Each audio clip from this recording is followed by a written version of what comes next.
تو اب جب ڈاکٹر کے پاس جاتے ہیں تو ہم دوائی لیتے ہیں تو پوچھتے ہیں نا کہ یہ ناشتے سے پہلے کھانی ہے یا ناشتے کے بعد. تو اس کی جو پہلی ڈوز ہے نا وہ آپ ایسا کریں کہ جو ناشتے سے پہلے والی خوراک ہے وہ ہے فجر کی نماز. تو اگر فجر کی نماز آپ کا وجود ادا کرے تو پھر اس کو ناشتہ کھلائیں.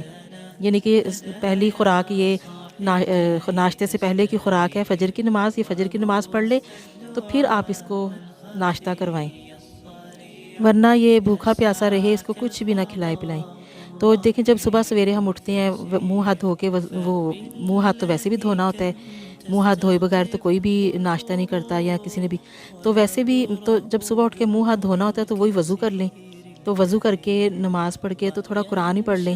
ویسے بھی تو صبح اٹھ کے کوئی رسالہ، کوئی اخبار، کوئی میگزین وغیرہ اٹھا کے پڑھتے ہی ہیں نا، تو اس سے بہتر ہے کہ قرآن پاک پڑھ لیا جائے. تو اب اپنے گھروں میں ہم اپنا جائزہ لے لیں گھروں کا.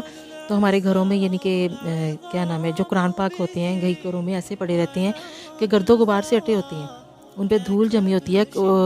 کھول کے پڑھنا تو بڑی دور کی بات ہے، کبھی اس کو کھول کے دیکھنا بھی گوارا نہیں کرتے. اور اسی کے مقابلے میں اگر آپ دیکھیں گھروں میں LCD ٹی وی سب کچھ لگے ہوئے ہیں تو وہ کیسے چمک رہے ہوتے ہیں، مجال ہے اس کے اوپر کوئی ایک مٹی کا ذرہ بھی نظر آئے.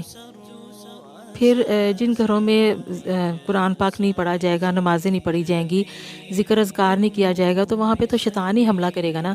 پھر ہم پریشان ہو کے بھاگتے ہیں، کہتے ہیں کہ کیا کریں، ہمارے گھروں سے بیماری، ہمارے گھروں میں بیماری ہے، زحمت ہے اتنی، کوئی ناچاکی ہے، بری نظر ہے، کیا ہے، تو کیوں نہیں جا رہا. تو وہ کوئی کہتا کالا جادو ہوا ہے، کیا کیا جائے، اس کا توڑ کیا کیا جائے. تو جہاں پر اللہ کا ذکر نہیں ہوگا، قرآن نہیں پڑھا جائے گا، تو وہاں پہ کالے پیلے نیلے ہرے گلابی سارے جادو چلیں گے نا.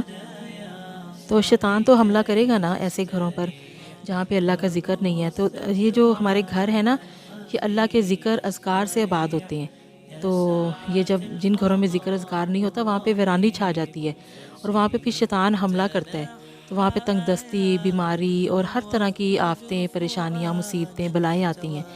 تو ان کو بھگانے کا، ان کو دور بھگانے کا، ان سے نجات حاصل کرنے کا سب سے اچھا بہترین طریقہ یہی ہے کہ اللہ کے ذکر اذکار کیا جائے، نمازیں پڑھی جائیں.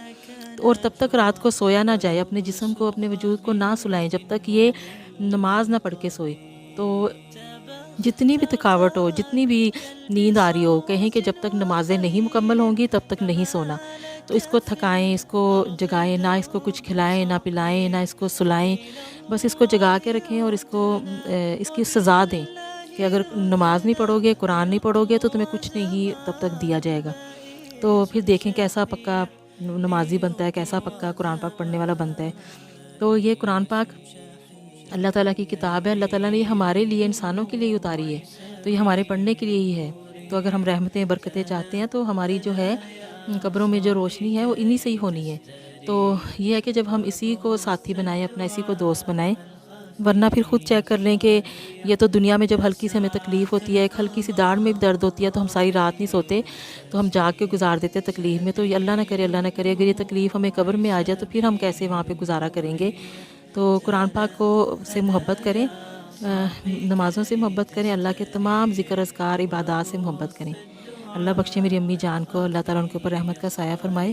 وہ کہا کرتی تھی کہ قرآن پاک پڑھا کریں. اگر کسی کو قرآن پاک نہیں بھی پڑھنا آتا نا تو وہ کہا کرتی تھی کہ تم قرآن پاک سے اتنی محبت کرو کہ اس محبت کے ساتھ اگر کسی کو نہیں پڑھنا آتا تو اس کے اوپر انگلی پھیرتا رہے، محبت کے ساتھ اس کے اوپر انگلی پھیرتا رہے اور اللہ اللہ کرتا رہے.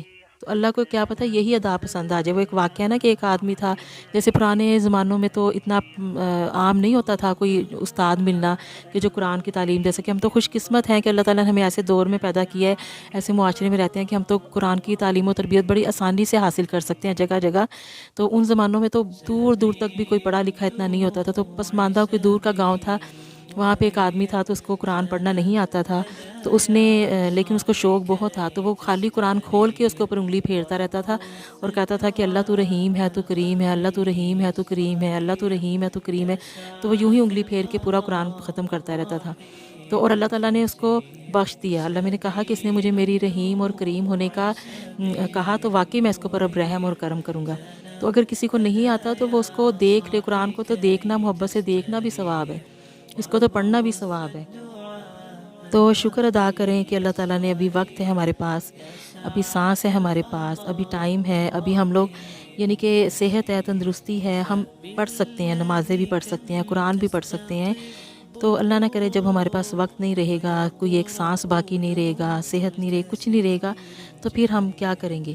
تو بعد کے پچھتانے سے اچھا ہے کہ آج ہی ہم چیک کر لیں، اپنا ٹیسٹ لے لیں اور آج سے ہی ہم کوشش کریں اور پوری محنت کریں، اور جو نسخہ بتایا اس پہ عمل کرتے ہوئے اس طرح ہی کریں، پھر دیکھیں انشاءاللہ کیسے نہیں ہمارا وجود، ہم نماز کے عادی نہیں ہوتے۔ وہ کسی شاعر نے کیا خوب کہا ہے نا کہ جو نبی کو میرے قبول ہوں وہی کاش میرے اصول ہوں، وہی صبر ہو، وہی گفتگو، وہی سادگی، وہی عاجزی۔ تو ہم لوگ سارے وہی کام کریں جو ہمارے اللہ اور اس کے نبی کو پسند ہے۔ امید کرتی ہوں کہ آپ کو آج کی اچھی بات پسند آئی ہوگی۔ مزید اچھی باتیں سننے کے لیے انشاءاللہ لائک، سبسکرائب اور کمنٹس کریں۔